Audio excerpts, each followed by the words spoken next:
ಮಾನ್ಯ ಕಾನೂನು ನ್ಯಾಯ ಮಾನವ ಹಕ್ಕುಗಳ ಸಂಸ್ಥೆ ವ್ಯವಹಾರಗಳು ಶಾಸನ ಹಾಗೂ ಪ್ರಸ್ತುತ ಸಚಿವರು ವಿಧಾನಸಭೆಯಿಂದ ಅಂಗೀಕೃತ ರೂಪದಲ್ಲಿರುವ ಕರ್ನಾಟಕ ವಿಧಾನಮಂಡಲ ವಿಧೇಯಕ 2020 ಮೇಲೆ ಪ್ರಸ್ತಾವನೆ ಪ್ರವಾಸವನ್ನು ಸೂಚಿಸುತ್ತೇನೆ. ಸಚಿವರು. ಸನ್ಮಾನ್ಯ ಅಧ್ಯಕ್ಷರೇ,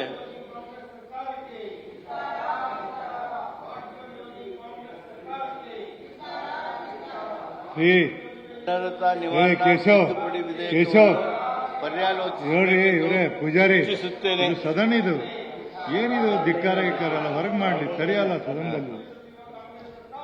ಕೇಶವ್ ಯಾವ ಏನ್ರಿ ಹೇಳಿ ಹೇಳಿ ಹೇಳಿ.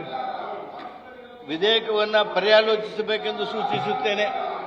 ಕರ್ನಾಟಕ ವಿಧಾನಮಂಡಲ ವಿಧೇಯಕ 2020 ಖಂಡಿಸಲಾಯಿತು. ಮುಂದೆ ಹೇಳಿ ಮಾಡಿ. ಸನ್ಮಾನ್ಯ ಅಧ್ಯಕ್ಷರೇ, ಇದೊಂದು ಅತ್ಯಂತ ಸರಳವಾಗಿರ್ತಕ್ಕಂಥ ಬಿಲ್ಲು. ಈ ಬಿಲ್ಲಿನ ಮೂಲಕ ನಾವು ಶಾಸನಸಭೆಯಲ್ಲಿ ಇರುವ ಸದಸ್ಯರು ಮುಖ್ಯಮಂತ್ರಿಗಳ ಅಥವಾ ಉಪಮುಖ್ಯಮಂತ್ರಿಗಳ ಸಲಹೆಗಾರರು ಅಥವಾ ಮಾರ್ಗದರ್ಶಕರಾಗಿ ನೇಮಣಿಕೆ ಆದರೆ, ಅಥವಾ ನಮ್ಮ ಪ್ಲಾನಿಂಗ್ ಕಮಿಷನ್ ಈಗ ಅದರದ್ದು ಹೆಸರನ್ನು ಬದಲಾಯಿಸಲಾಗಿದೆ, ಆ ಒಂದು ಸಂಸ್ಥೆಗೆ ಡೆಪ್ಟಿ ಚೇರ್ಮನ್ ವೈಸ್ ಚೇರ್ಮನ್ ಆದರೆ ಅಂಥ ಒಂದು ಸಂದರ್ಭಗಳಲ್ಲಿ ಏನು ಆಫೀಸ್ ಆಫ್ ಪ್ರಾಫಿಟ್ ಏನಿದೆ, ಆಫೀಸ್ ಆಫ್ ಪ್ರಾಫಿಟ್ ಯಾವ ಕಾರಣಕ್ಕೂ ಲಾಗೂ ಆಗೋದಿಲ್ಲ, ಅವರು ಅನರ್ಹರಾಗೋದಿಲ್ಲ. ಆ ಅನರ್ಹತಾ ನಿವಾರಣಾ ಕಾನೂನನ್ನಾಗಿ ನಾವು ಈ ತಿದ್ದುಪಡಿಯನ್ನು ತಂದಿದ್ದೇವೆ. ದಯಮಾಡಿ ಒಪ್ಪಬೇಕು ಅಂತೇಳಿ ವಿಧಾನಸಭೆಯಿಂದ ಅಂಗೀಕೃತವಾದ ಕರ್ನಾಟಕ ವಿಧಾನಮಂಡಲ ವಿಧೇಯಕ 24 ಸೂಚಿಸುತ್ತೇನೆ. ಪ್ರಸ್ತಾವದ ಪರವಾಗಿರೋ ಹೌದೆಂದು ಅನ್ನಬೇಕು, ಪ್ರಸ್ತಾವದ ವಿರೋಧ ಇಲ್ಲ ಎಂದು ಸೂಚಿಸಬೇಕು. ಪ್ರಸ್ತಾವದ 800 ಪರವಾಗಿದೆ, ಪ್ರಸ್ತಾವದ 800 ಪರವಾಗಿ ಭಾವಿಸುತ್ತೇನೆ. ಪ್ರಸ್ತಾವದ ಪರವಾಗಿದೆ, ಪ್ರಸ್ತಾವ ಅಂಗೀಕಾರವಾಗಿದೆ. ಈಗ ವೇದಿಕೆಯನ್ನು ಕಂಡಾಗಿ ತೆಗೆದುಕೊಳ್ಳಲಾಗುವುದು. ಪ್ರಶ್ನೆಯಲ್ಲಿ 2ನೇ ಖಂಡ ವಿಧೇಯಕದ ಭಾಗವಾಗಿರಬೇಕು. ಪ್ರಸ್ತಾವದ ಪರವಾಗಿ ಹೌದೆಂದು ಸೂಚಿಸಬೇಕು, ಪ್ರಸ್ತಾವದ ವಿರೋಧ ಇಲ್ಲ ಎಂದು ಸೂಚಿಸಬೇಕು. ಪ್ರಸ್ತಾವದ 800 ಪರವಾಗಿದೆ ಎಂದು ಭಾವಿಸುತ್ತೇನೆ. ಪ್ರಸ್ತಾವದ 800 ಪರವಾಗಿದೆ, ಪ್ರಸ್ತಾವದ 800 ಪರವಾಗಿದೆ, ಪ್ರಸ್ತಾವ ಅಂಗೀಕರಿಸಲ್ಪಟ್ಟಿದೆ. 2ನೇ ಖಂಡ ವಿಧೇಯಕಕ್ಕೆ ಸೇರಿಸಲಾಗಿದೆ.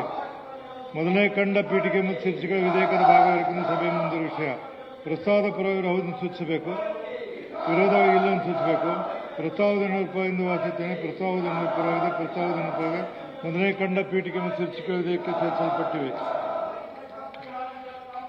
ವಿಧೇಯಕವನ್ನು ಅಂಗೀಕರಿಸಬೇಕೆಂದು ಸೂಚಿಸುತ್ತೇನೆ.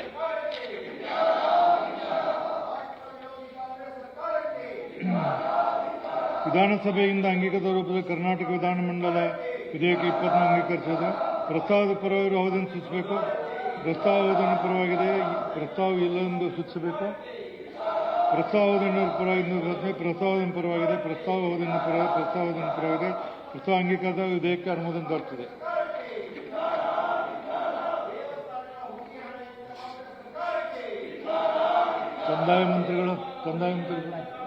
ಕಂದಾಯ ಮಾನ್ಯ ಕಂದಾಯ ವಿಧಾನಸಭೆಯಿಂದ ಅಂಗೀಕೃತವಾದ ರೂಪದಲ್ಲಿರುವ ಕರ್ನಾಟಕ ಭೂ ಕಂದಾಯ 2024 ಪ್ರಸ್ತಾವನೆ ಪ್ರಲಾಪವನ್ನು ಸೂಚಿಸುತ್ತೇನೆ.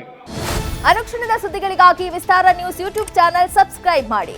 ಹೊಸ ಸುದ್ದಿಗಳ ನೋಟಿಫಿಕೇಶನ್ಗಾಗಿ ಬೆಲ್ ಐಕಾನ್ ಕ್ಲಿಕ್ ಮಾಡಿ. ಲೇಟೆಸ್ಟ್ ಅಪ್ಡೇಟ್ಸ್ಗಾಗಿ www.vistaranews.com ವೆಬ್ಸೈಟ್ಗೆ ವಿಸಿಟ್ ಮಾಡಿ. ಅಂಗೈಯಲ್ಲೇ ಜಗತ್ತಿನ ಸುದ್ದಿ ತಿಳಿಯಲು ವಿಸ್ತಾರ ನ್ಯೂಸ್ ಕನ್ನಡ ಆಪ್ ಡೌನ್ಲೋಡ್ ಮಾಡಿ.